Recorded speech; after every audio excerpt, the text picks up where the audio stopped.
Hello, I'm back. You Do You Babe podcast is back. I'm so excited. Um, Boy, has have things changed. So many things have changed since I've started this podcast. One of them is my hair. Look at how much it's grown. I just went back and watched all my podcasts that I did last year, and then my last one was 6 months ago, and just everything. Life has completely changed, and it's pretty exciting. And I can't wait to share with you all of the changes and what I've been going through, and what I've learned, and all the fun things and not so fun things. I had originally stopped the podcast because life was just chaotic. And quite honestly, when you're on this self love, self discovery journey, you have to put yourself first. And, as much as the podcast was helping me and other people, I still needed to work on things privately on my own. Funny, I was watching my old podcasts, and in the beginning, I was doing activities to be on this self love journey, and it was so like it was very surface level stuff, and now um, being in this, probably for over a year now, I'm so much deeper into my journey. And I've had many breakthroughs, and, I'm just really proud of the work that I've done on myself, of the discoveries that I found, and everything that I've achieved. And, it hasn't been easy. Um, and, I'm so used to doing for everybody else, raising children, running a household. But when, the carpet's ripped out from under your feet, for some reason, you just feel like you can't do it, right? And what I'm realizing is that I can do it. I am doing it. And I'm doing a great job too. So I just wanted to get on here. I like to do this podcast because I know there's so many women like me, in a situation like me, or that I was in. And, for some reason, you think that you have everything under control and you can do everything. But when a traumatic experience happens, for some reason you just like forget. It's like learning how to walk all over again. So we're going to talk about those things, and of course I'm always open to somebody joining me on this podcast to talk and tell me what they've been through.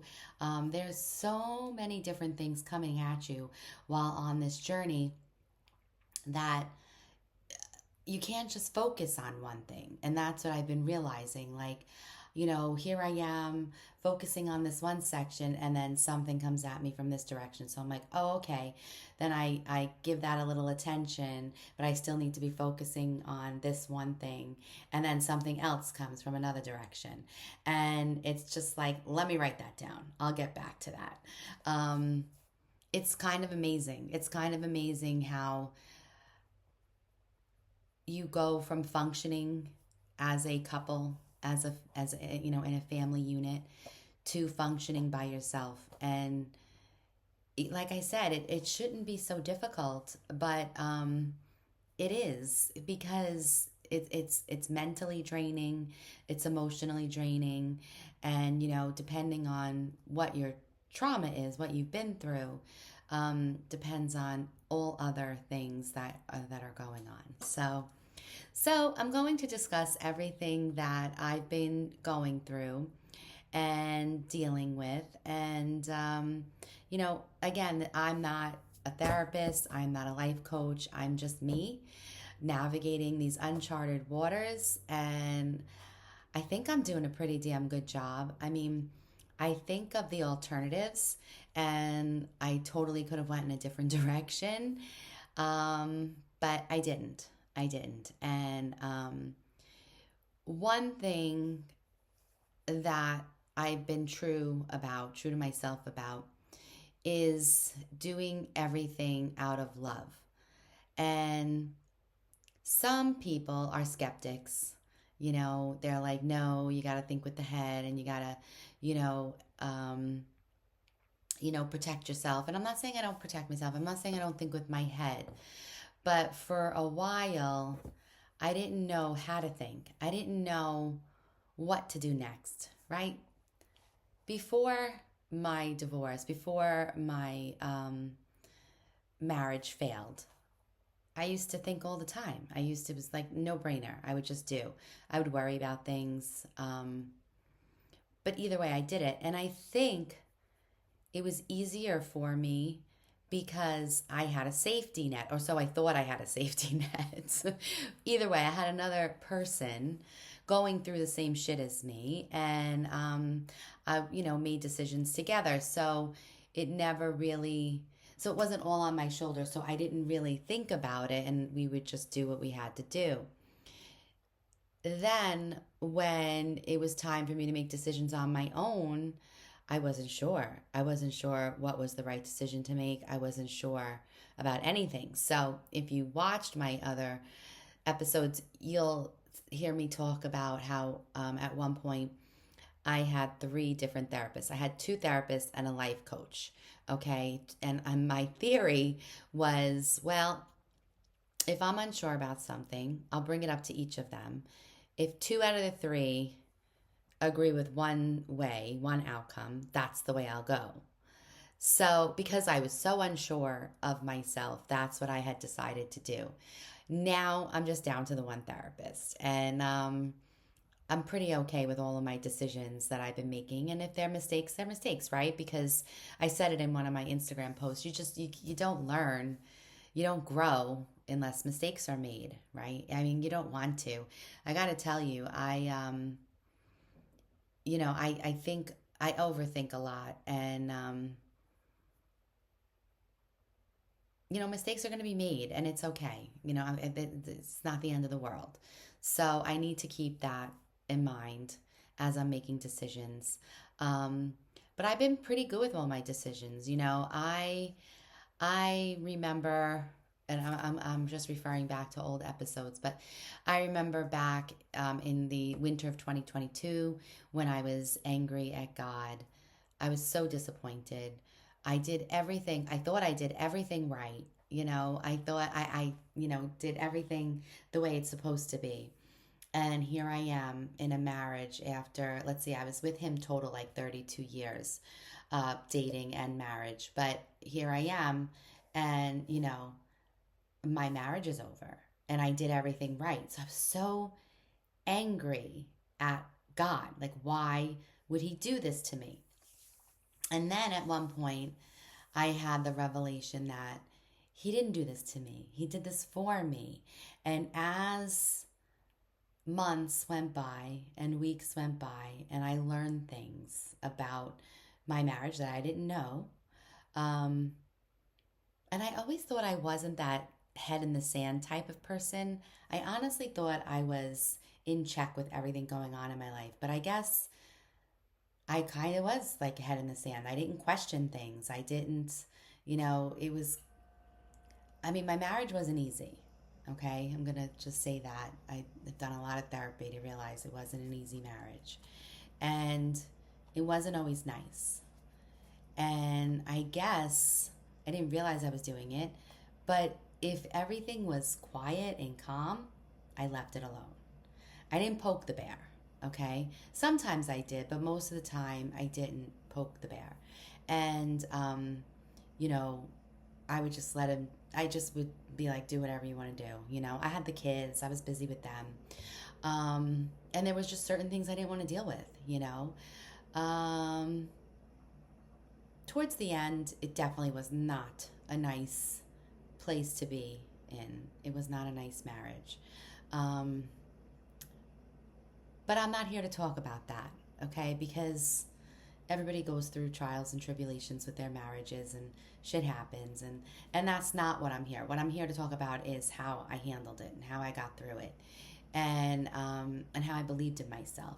But it all started with me being angry at God. And at the time, I used to say it and I used to think it, and I would actually cry because how can I be angry at God? But like I said, after a while, after I've heard some things and some things came to me, either by people telling me or by me just finding out. I don't know how I would find out things, but, or I would think about a situation that occurred and I'd be like, oh, that's really what was going on. So then I realized that God didn't do this to me, He did this for me. And as each month goes by,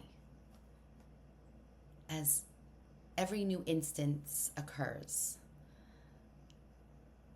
that sentence that God did this for me is validated. Everything, like it's down to so you know, my backstory is when I was a teenager, I had a pulmonary embolism and deep vein thrombosis. Okay, I got that from birth control pills and whatever genetic defects I have in my body. So I was 17 in the hospital, almost had a stroke, and whatever. So here I am, I'm alive today. And that is one of the reasons why I thank God every morning when I wake up and my eyes open, because I made it another day. He's gifting me another day. And, you know, I have to say, I look at each day as like a miracle. And even though some days are harder than others, I feel so lucky that I get to be here to deal with it, or to go through it, or to see things occur, or whatever. And I know, like, we all get stressed out over the little silly things, but ultimately in the end, you know, I wake up so grateful that my eyes opened, and I go to bed thanking for whatever occurred that day, even if it's the worst of things. You know, a fight with somebody, I'm still grateful that I was able to have another day.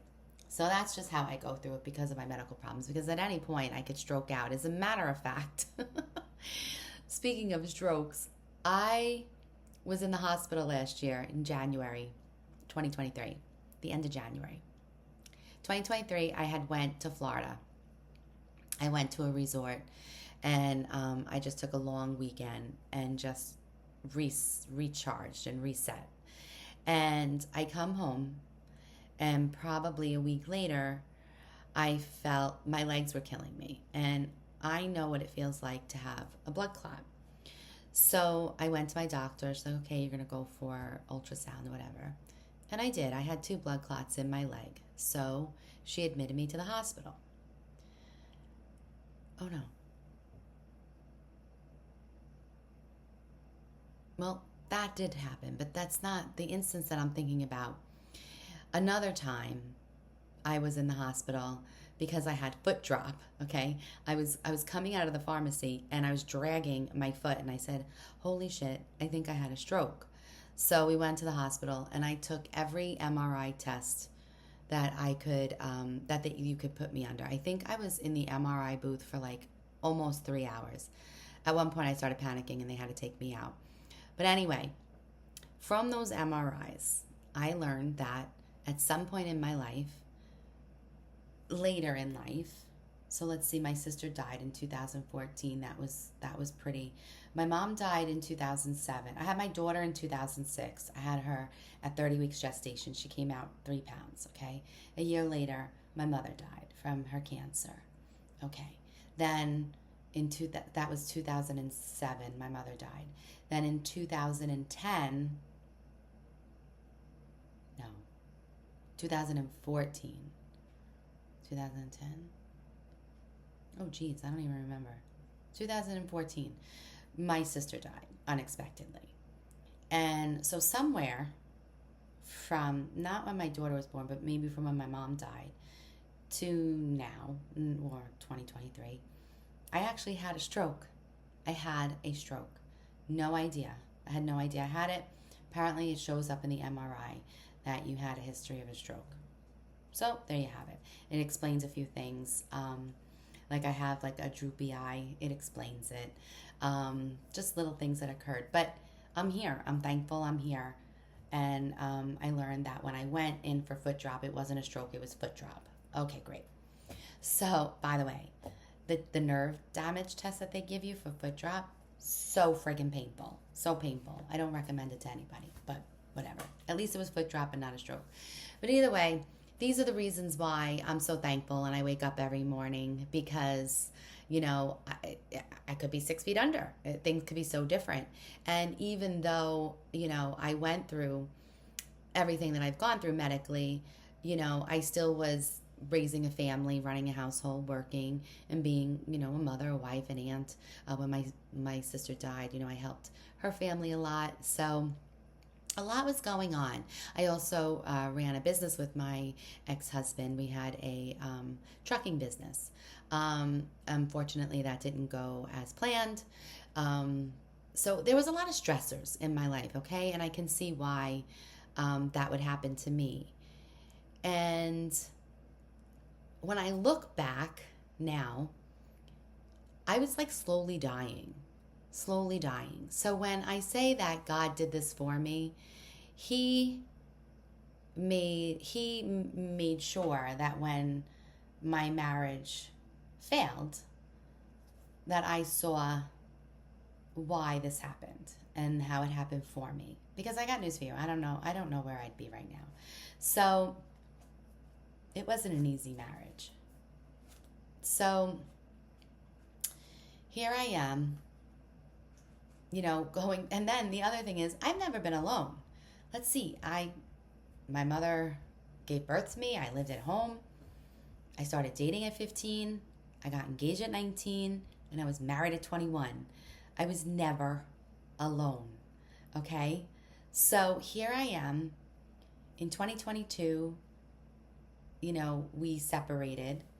And then I'm going through the divorce from 2022 all the way. My divorce finalized in April of 2024 this year. It's so exciting.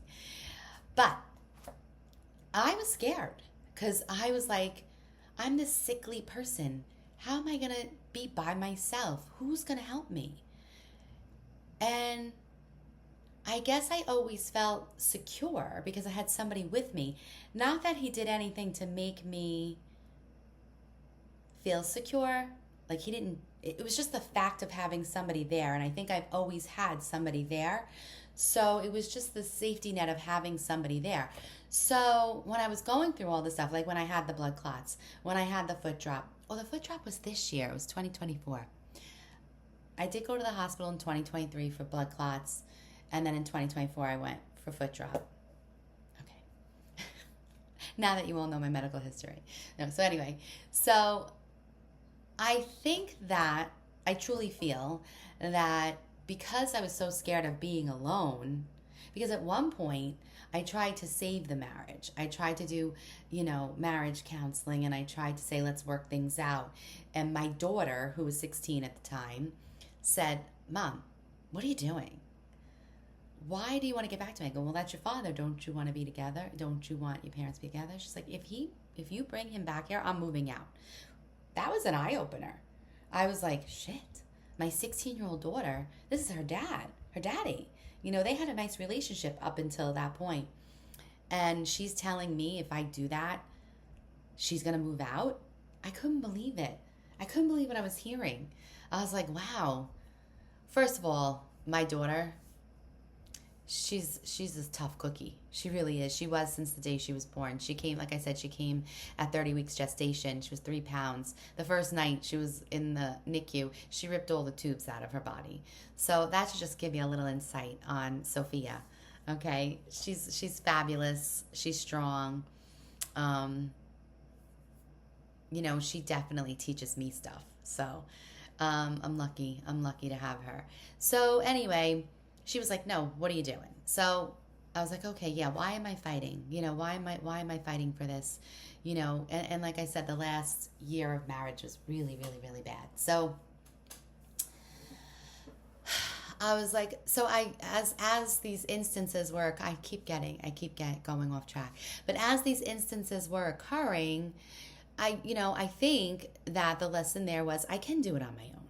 I don't need somebody to be there for me, and it's going to be okay. Don't get me wrong. I want somebody in my life. I want a life partner. But I had to learn that I don't need somebody. I can do this on my own. Okay. And I guess I just, come from the old way of thinking and, the old rules of things. And I just always felt like, you get married and, this is what happens and you stay together forever. That's the Catholic way of thinking. Anyway, we'll get to that later. But, so I learned that. I learned that I don't need somebody. Okay? I could do this on my own.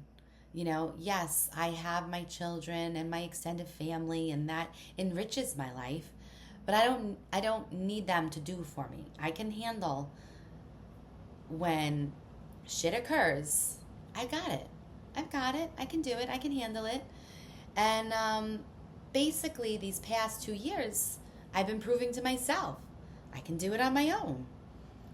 Don't get me wrong. I have my therapy every week, so of course I run everything by my therapist. I always talk about it. I have my children, my son, who's amazing, who's always there for me. I run things by him. But he too is like, Mom, you gotta learn how to do some things on your own. Like I had to set this whole thing up today, my whole little setup. Because I used to have a room in the old house and then we condensed everything. And I'm proud of myself. I did it on my own. But that was one major hurdle that I don't need, okay? I want a special person in my life, but I don't need it, okay?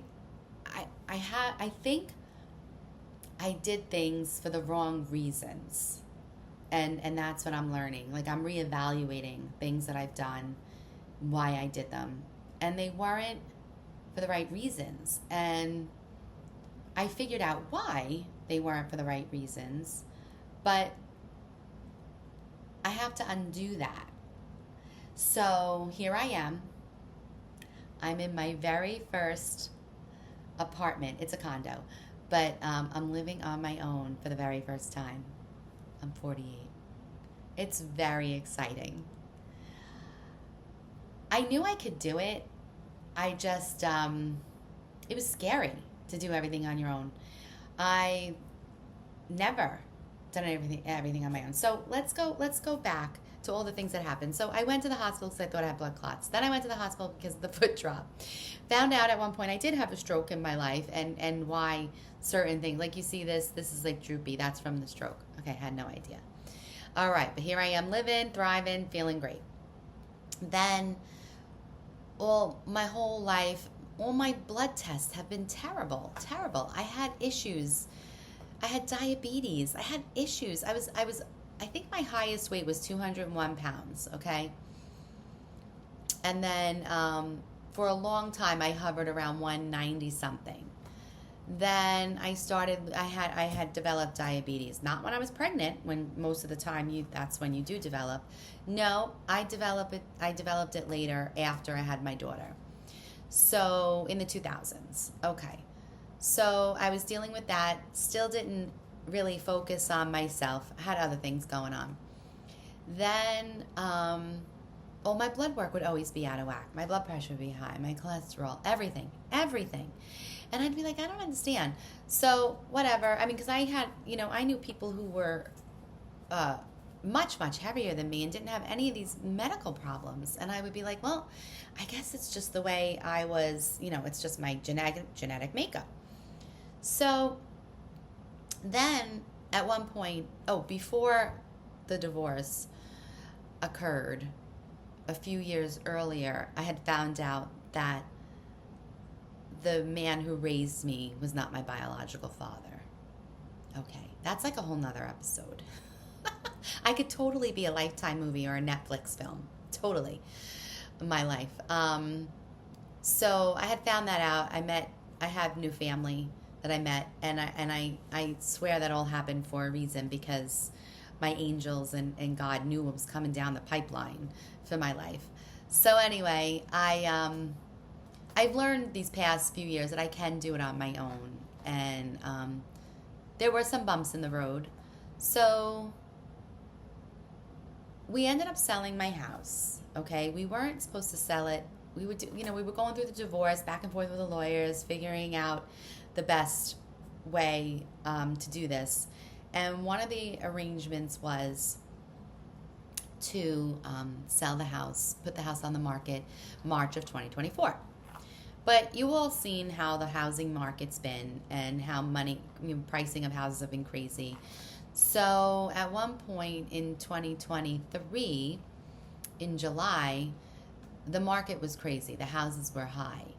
So I had called up my ex and I said, do you think maybe we should put the house on the market now? And he said, I don't know. And I said, well, look at the price of the, a friend of mine had told me, go get a current market analysis and see what the house could be worth. Did all that. And the house was worth a lot. And I said to him, he had to agree, but I was like, it's probably in our best interest to put it on the market now. So he did, he agreed, and we put it on the market, and we got an offer real fast. We got a few offers real fast, and then the one that we accepted backed out, yada, yada, yada. We ended up ultimately selling the house in mid-October. We closed, and we had to move out. So I had to go find an apartment. Now, when you're going through all sorts of trauma, you don't know what's going to happen. You just don't, right? And you think that your friends, or you think certain friends are going to be there for you, right? To find out that they're not. And these other people come into your life who bend over backwards for you that you knew, but you weren't friends with. Well, that's one thing I learned. I learned who my friends really were, who was really, really there for me, who was for me. I don't want to say on Team Kathy, because it wasn't like, oh, you better not talk to him, or it wasn't anything like that. But it was who was going to support me and my decisions, and who was going to check on me. And the people that you think, it's not those people. It's other people that you would never. I have one, I call her my soul sister now, Fran.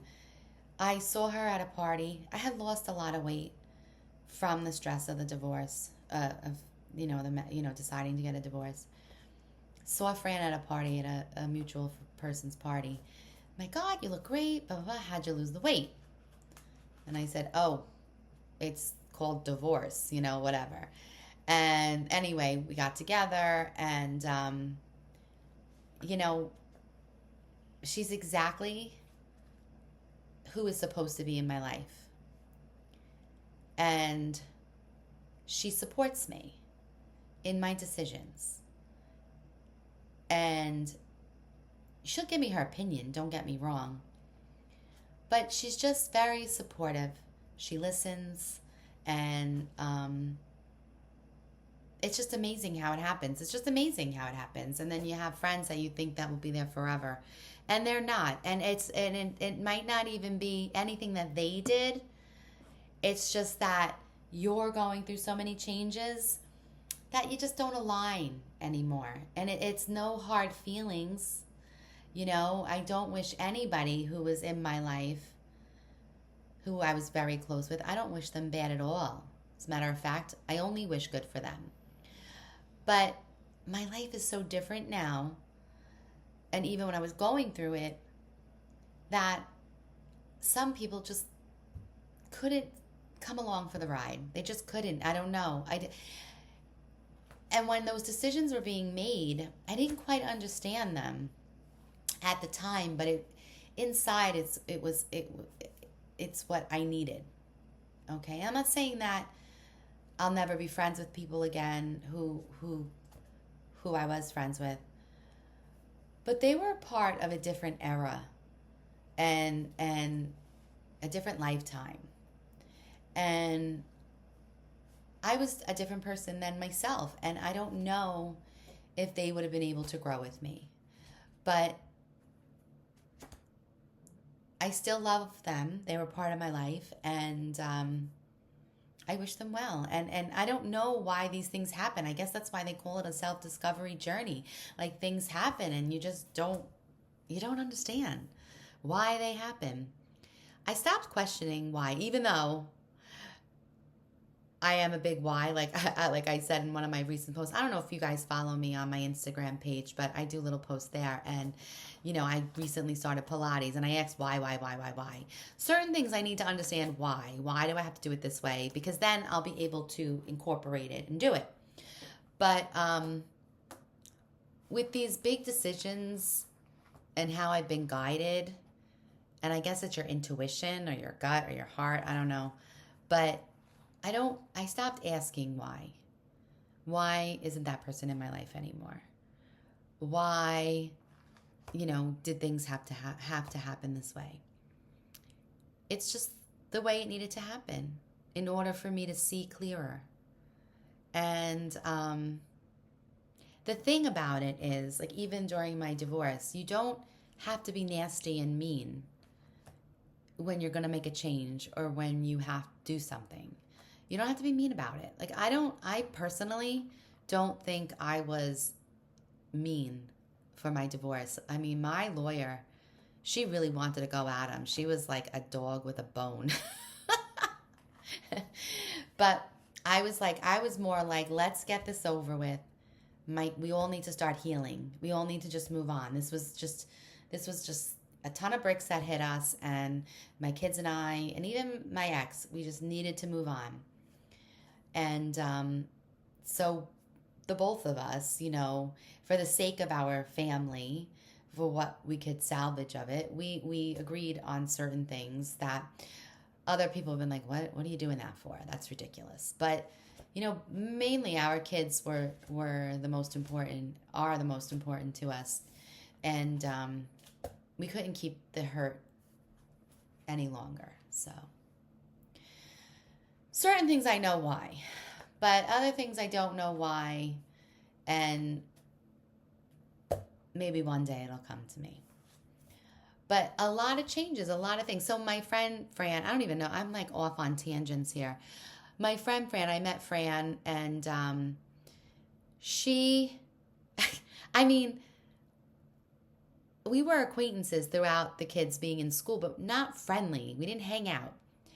So after I got together with her, I told her what was going on, and I told her I was looking for a place to live. I needed a 2-bedroom for my daughter, and we needed to stay in the town so she can finish school. She had a house with an apartment that was rented, and she was willing to kick out her tenant and move me in. And she knew that I wasn't staying there forever. She had a forever tenant, and she knew that I was temporary, and she still asked her tenant to leave and moved me in. That's, amazing. I could cry because who does that?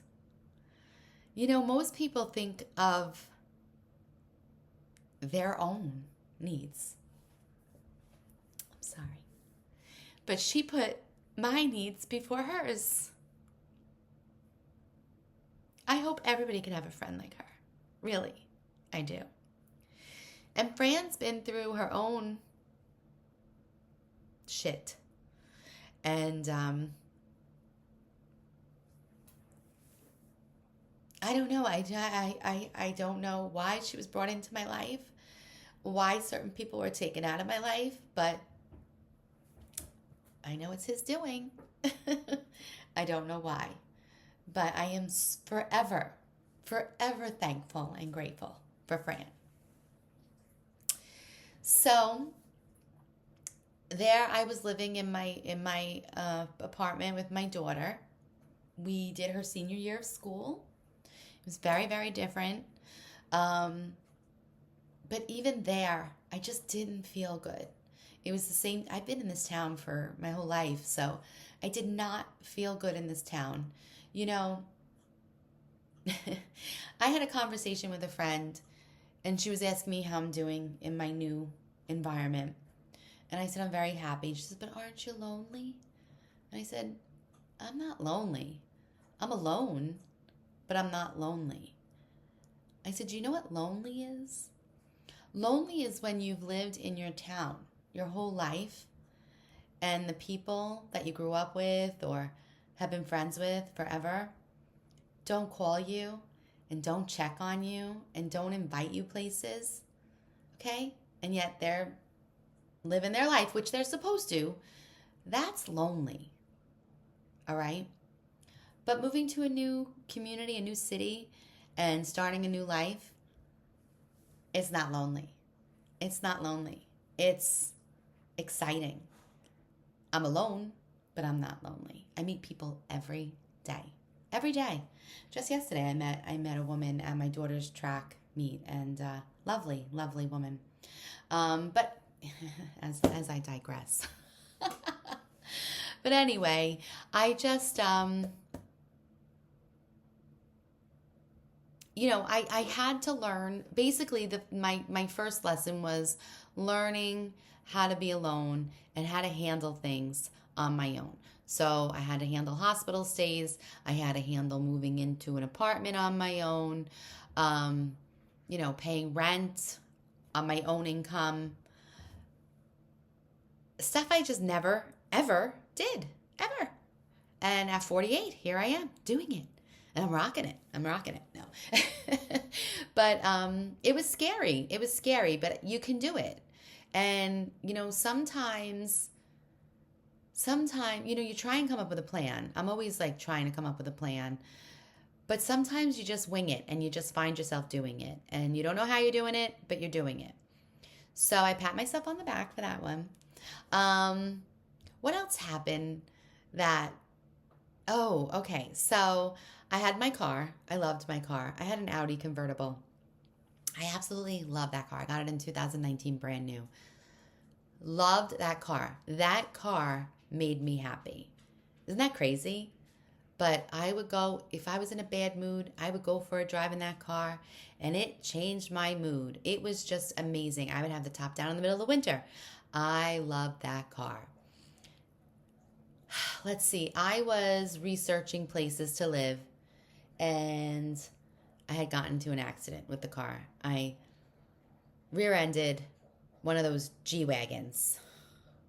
Right. That should have been my first clue to get rid of the car. But I didn't, because I loved that car. And you know why else I love that car? It was paid off. Okay? So I begged the people to not total it. All right? So they ended up fixing the car. All right. That was in the beginning of 2023. Then April of 2023, I got into an accident with that car. Then they fix it. I'm driving it. I'm still loving my car.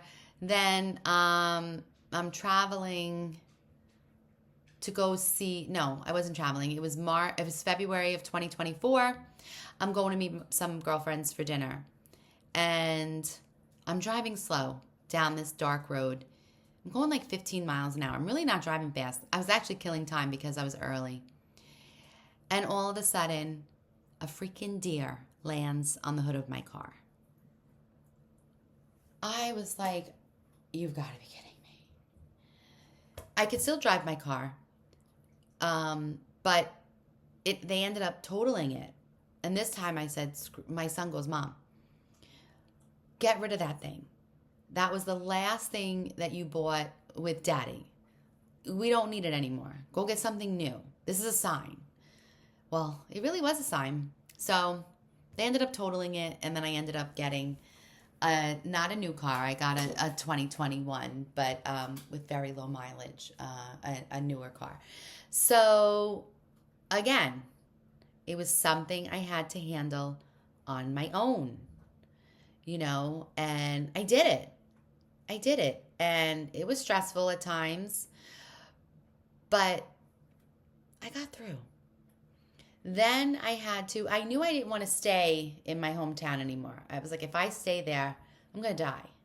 I'm going to end up in a mental institution. I was just not happy there. And I realized I wasn't happy there because I wouldn't cook. I wouldn't do anything.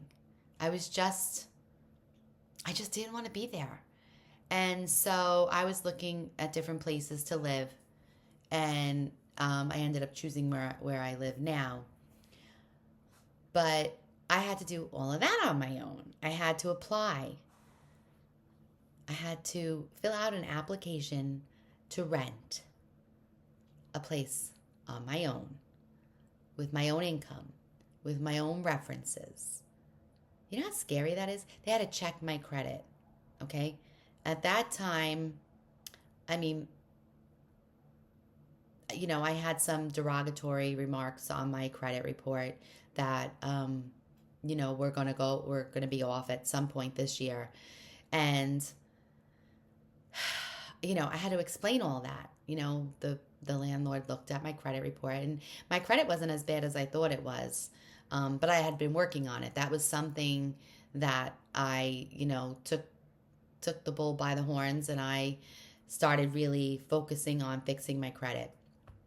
And he had to check my credit, and I was a little nervous doing all of that. I was excited. I found the place. I went to a whole bunch of places.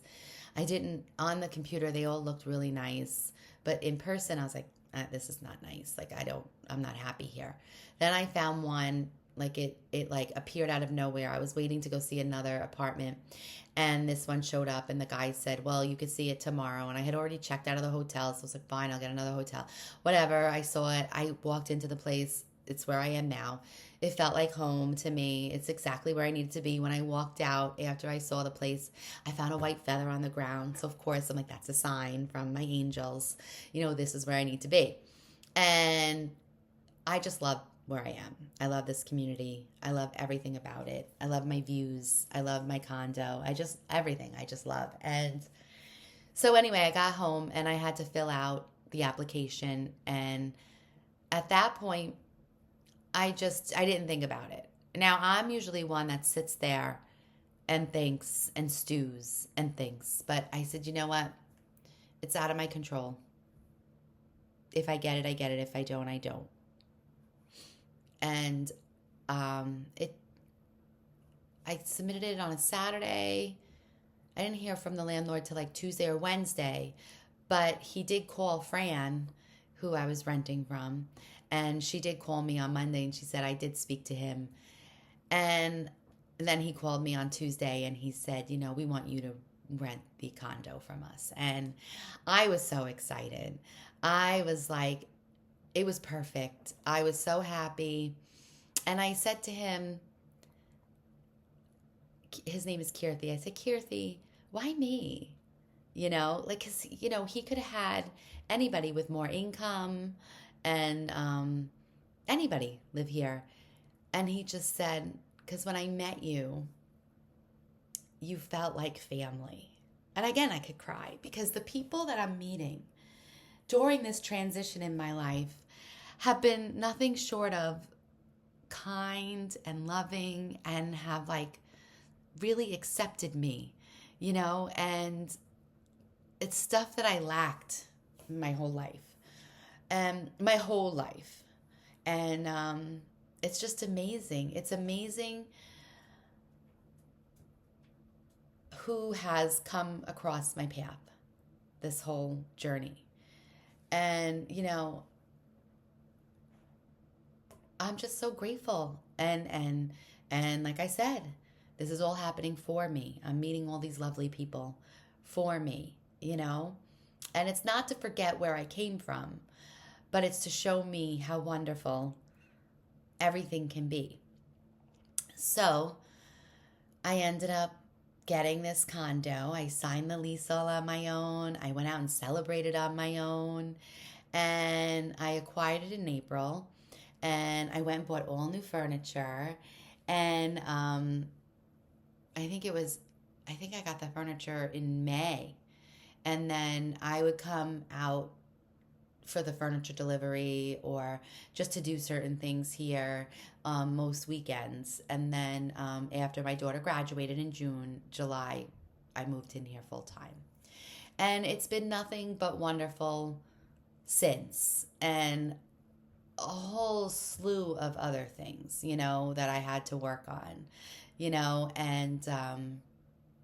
and most of it is being alone, like working on being alone, working on cooking for yourself. Now, during the summer, my daughter wasn't here a lot. She wanted to hang out with her friends and do all last, summer before college stuff with her friends. So she, went away with a lot of them and did a lot of fun things. So it was me.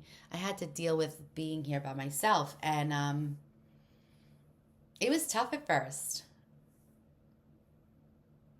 It was tough sitting here. Um, when I was moving in, it wasn't tough because I was focusing on painting or getting things ready or decorating, little things like that. But once everything got settled, I had to sit here by myself. Not easy. Not easy. But it was supposed to happen. It was supposed to be that way. So anyway, I'm going to end it here. We'll talk more. I'll have more to share. So much more to share. And I hope, I hope I'm encouraging somebody to put themselves first and enjoy, being the person that you are and learning who you are and enjoy learning about yourself. And we'll go into all of that other stuff on my next video. So it's so good to be back. I hope you all enjoyed it, and we'll talk soon. Bye.